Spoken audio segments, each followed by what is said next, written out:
역사로 만들었습니다. 그래서 사랑의 원자탄이라고 표현하고 있습니다.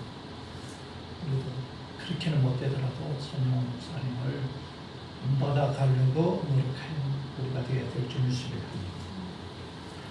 우리 옆에 있는 분들 한번 인사하겠습니다. 이번 주가 9점이죠. 새해 복 많이 받으세요. 다시 한번 하겠습니다. 새해 복 많이 받으세요. 새해 복 많이 받으세요. 다시 한번 인사하겠습니다. 당신은 축복의 통로입니다. 당신 축복의 통로입니다. 할렐루야. 따라하겠습니다. 우상과 제사, 이런 제목으로 함께 은혜를 나누기를 원합니다. 우리나라는 며칠 있으면 고유명절인 구정을 맞이하여 수많은 사람들이 고향을 향해 떠나갈 것입니다. 그러나 우리의 진정한 고향은 하늘나라는 사실을 잊지 말아야 합니다. 어느 미국 선교사님이 수십 년간의 아프리카 선교 사역을 마치고 고향으로 돌아오기 위해서 배를 탔습니다. 마침 그 배는 휴가를 얻어 아프리카에서 사냥을 하고 돌아오는 미국의 대통령이 타고 있었습니다. 배가 샌프란시스코에 도착했을 때 대통령을 맞이하기 위하여 온 수많은 사람들이 선착장에 나와 있었습니다. 군악대들의 예포 소리와 함께 붉은 주단이 깔리고 사람들은 환호했습니다. 대통령이 선착장을 빠져나가자 군악대의 나팔 소리도 멈추고 사람들도 모두 돌아왔습니다. 그 뒤를 선교사님이 홀로 고독하게 내려오면서 이렇게 하나님께 하소연을 하며 기도하였습니다. 하나님, 휴가를 갔다 오는 대통령은 저렇게 큰 환영을 받는데 한평생을 아프리카에서 선교를 하다가 돌아오는 나를 맞이하는 사람은 아무도 없습니다. 너무도 불공평하지 않습니까? 그렇게 기도했습니다. 그때 하나님의 음성이 들려졌습니다. 내 아들아, 너는 아직 고향으로 돌아오지 않았단다. 네가 고향으로 돌아오는 날에는 군악대의 나팔 소리와는 비교도 안 되는 하늘의 천군 천사의 나팔 소리와 함께 내가 직접 너를 맞이할 것이다. 붉은 주단이 문제가 아니라 황금이 유리길을 깔고 내가 너를 친히 마중 나가주마. 사랑하는 내 아들아, 천국에 올 때까지 끝까지 충성해다오. 그런 음성을 듣게 되었습니다. 우리는 아직 고향에 가지 않았어요. 우리나라에 가지 않았어요. 우리가 이 땅의 사명을 다 마치고 고향인 하늘나라로 올라가게 되면 주님께서는 많은 천사들과 함께 나팔을 불며 우리를 환영해 줄 것입니다. 그리고 아름다운 면류관을 세워주시고 좋은 보석으로 꾸며진 집과 좋은 옷을 입혀주시고 맛있는 것으로 환영 잔치를 베풀어 주실 것입니다. 우리는 그때까지 묵묵히 우리에게 맡긴 사명을 감당해야 될 줄 믿습니다. 저는 오늘 명절을 앞두고 우리 신앙인들이 꼭 알아야 하는 몇 가지 사실에 대해서 살펴보므로 함께 은혜를 나누기를 원합니다. 첫 번째, 제사와 영혼입니다. 오늘날 예수를 믿지 않는 사람들은 명절이 되면 조상들에게 제사를 지냅니다. 제사 지내는 것이 효도인 것인 줄 착각하고 살아가고 있습니다. 부모님이 살아 계실 때는 용돈 한 푼 안 주고 병들고 늙은 부모 모시기 싫다고 요양원에 보내놓던 자식들이 부모님이 죽으면 상다리가 부러지도록 음식을 차려서 제사를 드립니다. 그런 음식 차릴 돈이 있으면 살아 계실 때 용돈도 많이 드리고 그 돈으로 보약이나 사 드릴 것이지, 죽고 없는 부모를 위해 상다리가 부러지도록 왜 제사상을 차립니까? 누가 먹으려고 제사상을 차립니까? 자기들을 먹으려고 그러는. 정말 기가 막힌 사실은 예수 믿고 천국 가라고 하면 죽으면 끝이고 영혼이 없다고 하는 사람들이 제사 지낼 때는 조상이 와서 제사밥을 먹는다고 말하니 스스로의 말과 행동에 얼마나 모순을 보여주고 있는 것입니다. 기독교인들은 왜 제사를 지내지 않습니까? 기독교는 죽은 부모를 공경하는 것이 아니라 부모님이 살아 계실 때 효도하라는 것입니다.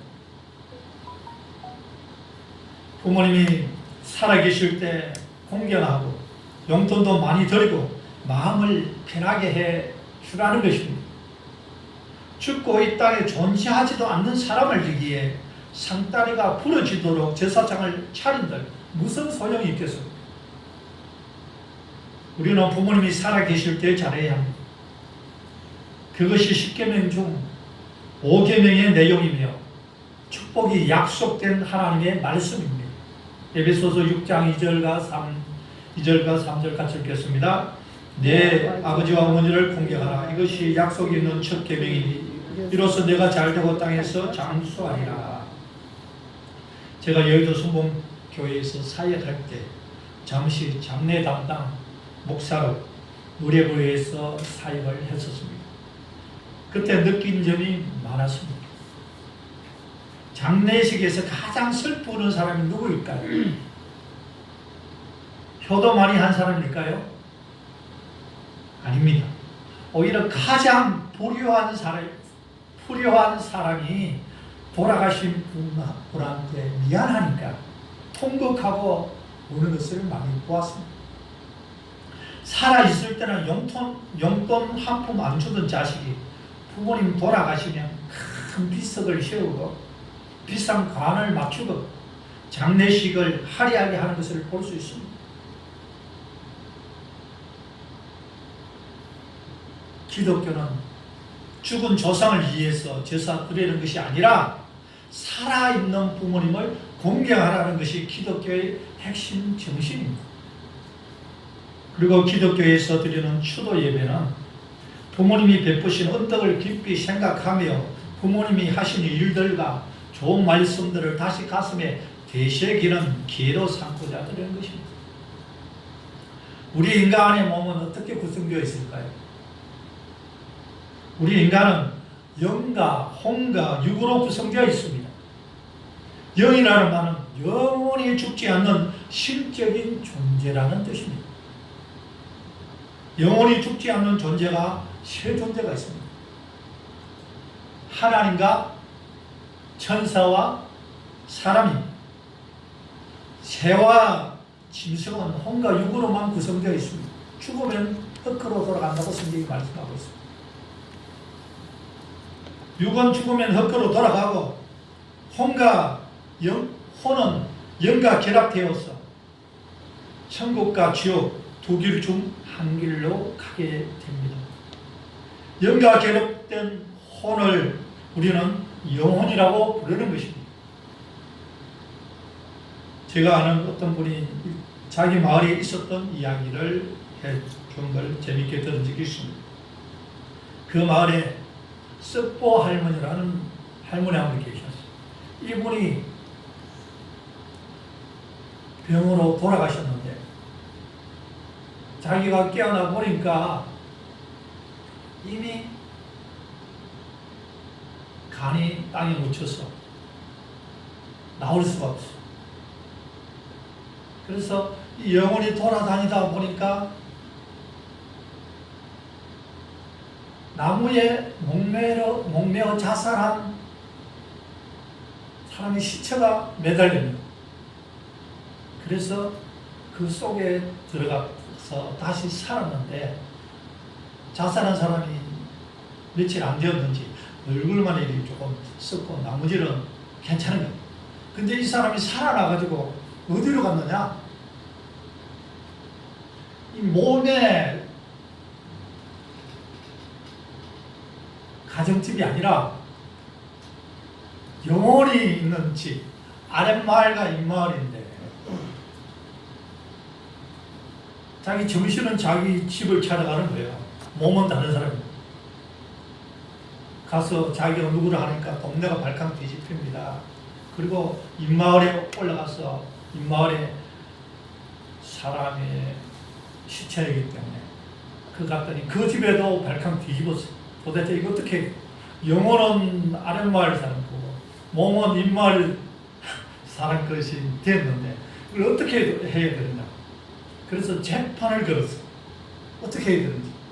그래서 재판관이 뭐라고 이야기했느냐면 이 사람이 영혼은 아랫마을에 누구 집 사람이니까 사람이고 몸은 입마을에 누구 집 사람의 몸이니까 살아있을 때 몸의 주인은 입마을에서 모시고 죽으면 그 영혼은 아랫마을에서 제사 지내라. 그렇게 판결이 났다고 이야기합니다. 우리 몸이 죽는다고 영까지 죽는 것이 아닙니다. 우리 영이 죽으면 우리 영혼이 영과 혼이 육체를 벗어나게 되죠. 그러니까 우리 눈에는 안 보여지는데 천사들이 받들어 천국 가고 그렇지 아니한 영혼은 지옥으로 가게 되어지는 것입니다.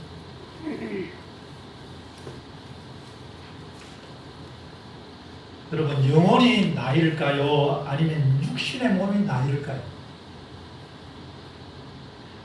내 손일까요? 나의 손일까요? 정확하게 말하면 영혼이 나이고 육신은 나의 몸인 것입니다. 정확한 표현으로 육신은 나의 몸. 소유격이 있어요. 영혼이 소유하고 있는 몸인 거예요. 내 옷, 나의 옷 한 것처럼 나의 몸. 영혼이 가지고 있는 내가 소유한 나의 옷 그것처럼 그렇게 되어지는 것입니다. 그래서 육신의 몸이 늙어지고 병들어 쇠하여지면 몸이라는 낡은 옷을 벗어버리고 신령한 몸으로 옷 갈아입는 것이 죽음입니다. 육체는 내가 입고 있는 소유물일 뿐이지 내 자신이 아닙니다. 육체는. 근데 사람들은 착각하죠. 내가 이 육신인 줄 알고 있어요. 만약 내가 이 몸이라고 한번 가정해 보세요. 몸이 내 자신이라고 생각해 보세요. 어떻게 될까요? 만약 손이 하나 없으면 어떻게 돼요? 내 자신이 한 부분이 사라지는 거잖아요. 다리가 하나 없어지고 콩팥이 하나 사라지고 내 자신이 없어져야 돼요. 그런데 손이 없어지고 다리가 잘리고 콩팥이 한 개 나오고 하더라도 돼요? 내라는 존재는 그대로 있잖아요. 내가 누구예요? 몸이 아니에요. 내라는 영혼이 입고 있는 몸이니까 가지고 있는 사용하는 몸인 거예요.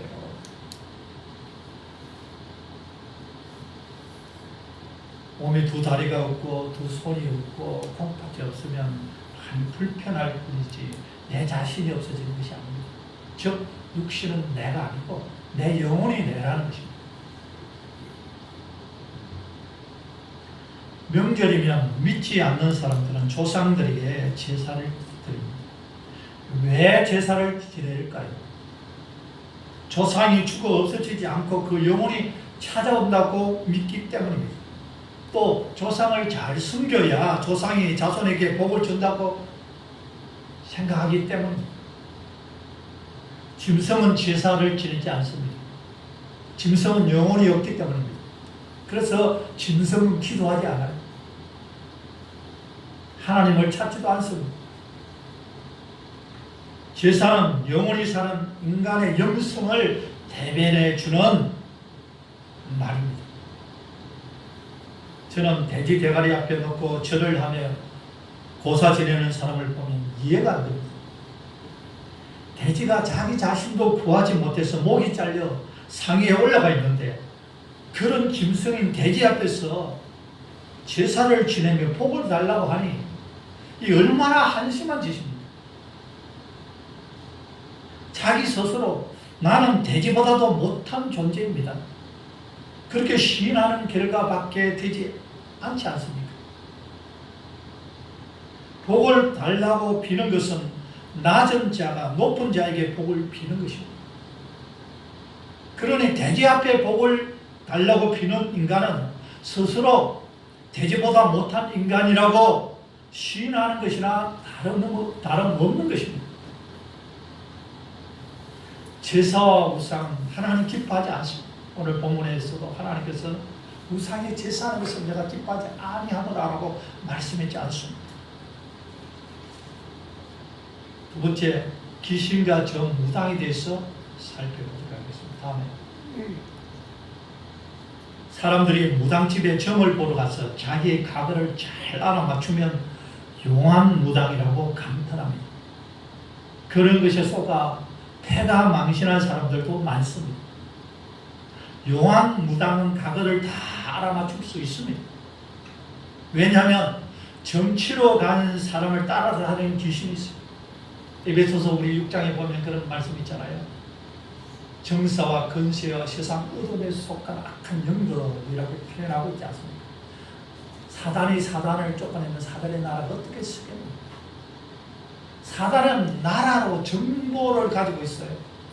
나라가 국정원이라는 정보처가 있는 것처럼, 그리고 경찰이라는 그러한 정보처가 있어서 한 사람 한 사람 범죄자의 리스트를 다 가지고 있는 것처럼, 마귀는 그것보다도 우리나라보다도 훨씬 더 뛰어나고 더 방대한 조직을 가지고 전 세계를 통치하고 있어요. 보이지 않게. 그래서 성경은 사단의 나라라고 이야기하고, 전 세계를 움직이는 사단의 나라. 그래서 사단의 밑에 있는 악한 영들, 어떤 악령들은 큰 나라를 담당하기도 하고 또 큰 재벌을 담당하기도 하고 자기의 맡은 구역이 있고 맡은 사람들이 있어요. 북한에서 5호 감시제 같은 거 있잖아요. 5구역이 5가정이 5가정 스스로를 갖다 이렇게 서로 감시하는 거죠. 사단도 그 밑에 부하들, 악령들, 귀신들을 통해서 전 세계 인구들을 다 커버하며 그 사람들의 정보를 가지고 있고, 한 사람 한 사람의 약점이 무엇인지 다 파악해서 리스트를 가지고 있어요. 그래서 마귀가 우리를 공격할 때 그냥 공격하는 것이 아니라 그 정보에 의해서 우리의 약점을 가지고, 어떤 사람은 물질에 약하고, 어떤 사람은 정욕에 약하고, 어떤 사람은 명예에 약하고, 어떤 사람은 권력에 약하고, 어떤 사람은 가족에 약하고, 나름대로 약점을 가지고 있는데 마귀는 끊임없이 그 우리 약점을 가지고 계속해서 공격해요. 그래서 사기치는 사람은 항상 보면 사기치고, 거짓말하는 사람은 거짓말하고, 도둑질하는 사람은 도둑질하고, 선한 사람은 선한 방향으로 가는. 사람들은 다 나름대로 약점을 가지고 있고, 마귀는 그 약점을 노려서 계속해서 다른 것을 공격하는 것이 아니라 그걸 가지고 공격해요. 그리고 전 세계 모든 사람들을 다 마귀도 통치하고 관리하고 있어요. 믿는 사람, 믿지 않는 사람 다 할 것 없이 정보를 다 가지고 있습니다.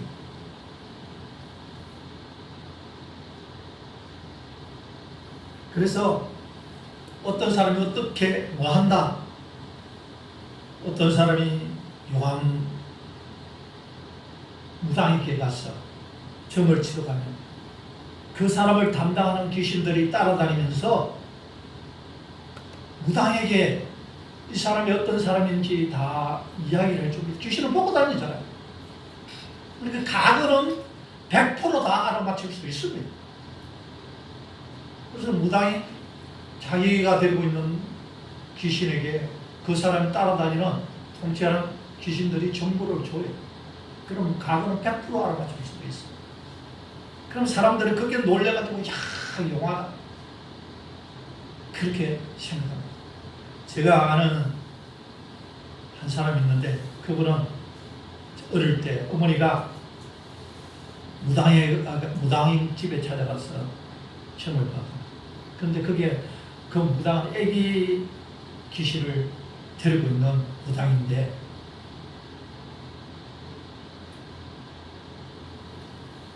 뭐까지 알아맞히느냐 하면 자기가 산에 올라가서 불을 내고 무서워서 어릴 때 도망가오겠다, 그것까지 다 알고 있더라는 거예요.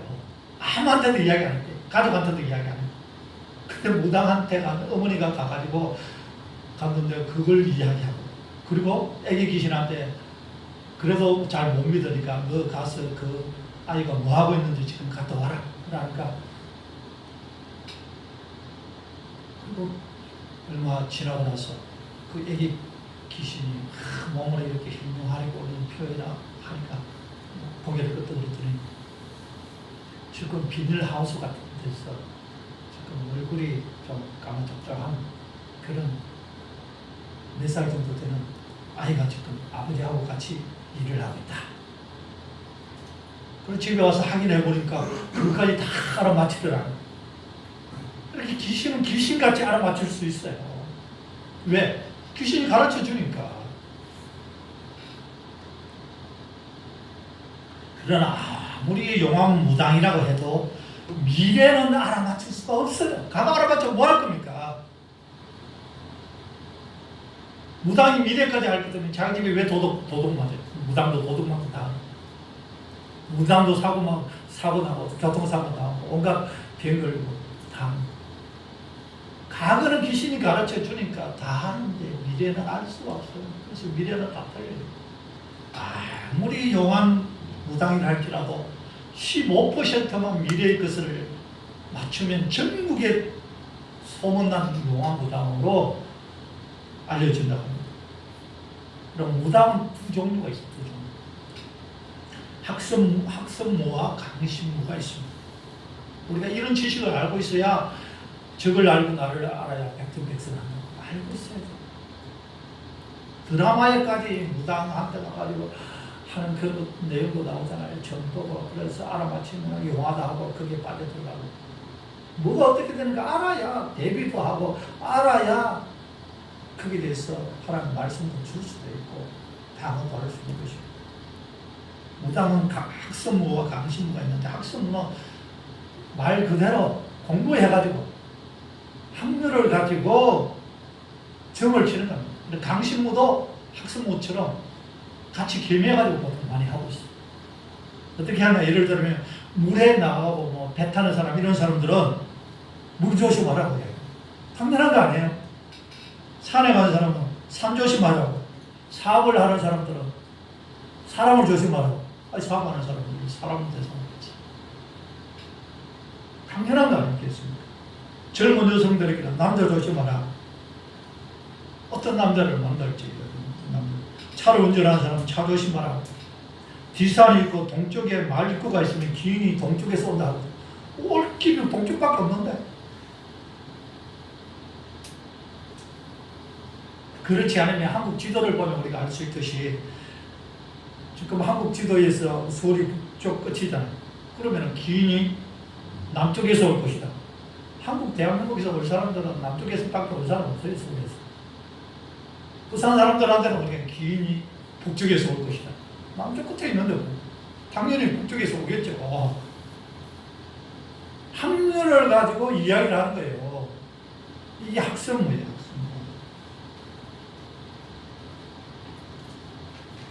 사람이 어느 정도 이렇게 머리만 쓰고 공부를 해가지고 학렬을 가지고 하면 많은 것을 알아맞힐 수가 있습니다. 그에 반해 강신무가 있는데요. 이들은 진짜 귀신이 와서 다른 사람의 과거를 이야기해주는 그런 무당을 이야기합니다. 신을 받지 않으려고 하면 여러 가지 병을 가지고 와서 죽이려고 협박합니다.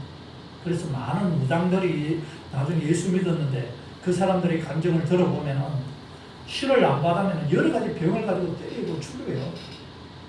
사람의 기력을 잃어버리게 만들고 움직이지도 못할 정도로 크게 만들어버려요. 그래서 하기 싫지만 억지로 하는 거예요.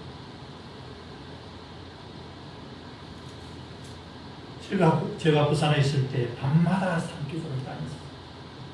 그래서 청년들이 같이 산에 올라가지고 밤새도록 그리고 밤새도록 기도하면 한쪽 또 산기슭에서는 무당들이 촛불 켜놔놓고 거기에 빌고 백일기도 천일기도 하면서 또 거기에서 기도하고 있어요. 왜 그 사람들이 그렇게 기도합니까? 우리가 성령 충만 받고자 하는 것처럼 그 사람들은 귀신 충만 받으려고. 신을 받아야 잘 알아맞힐 수 있으니까. 그래야 돈도 벌고 그렇게 할 수 있으니까 신을 받기 위해서 그들이 정성을 들이고 그렇게 백일 기도, 천일 기도 하는 것을 볼 수 있었습니다.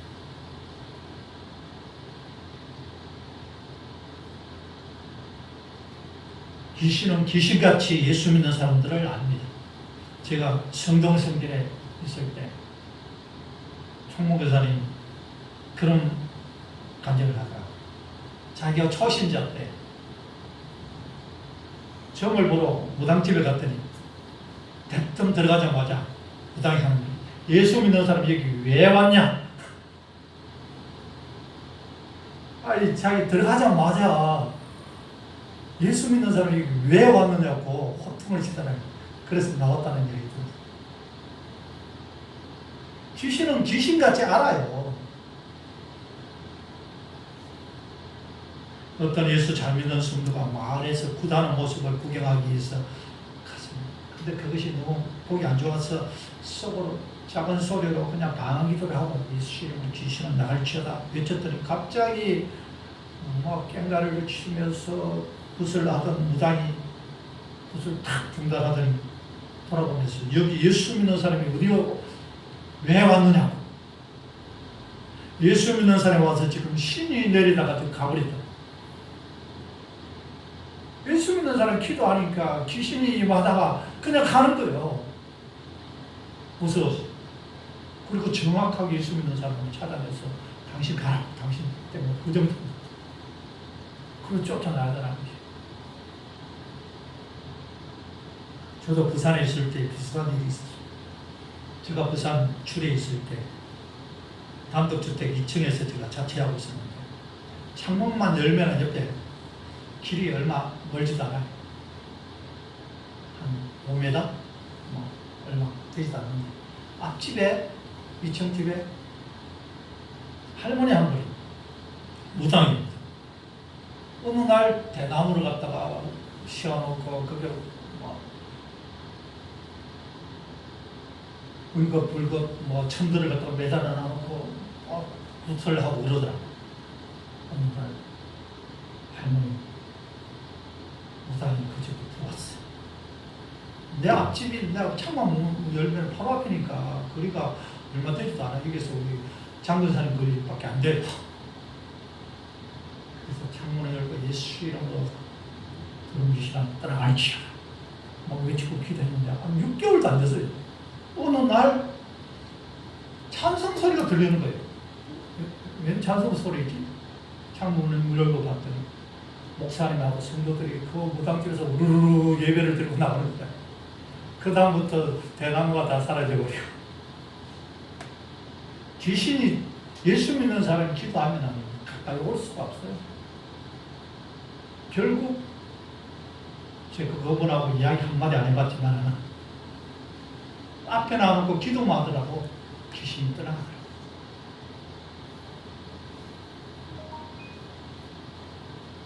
귀신은 예수 이름 앞에 벌벌벌 떨 수밖에 없는 존재예요.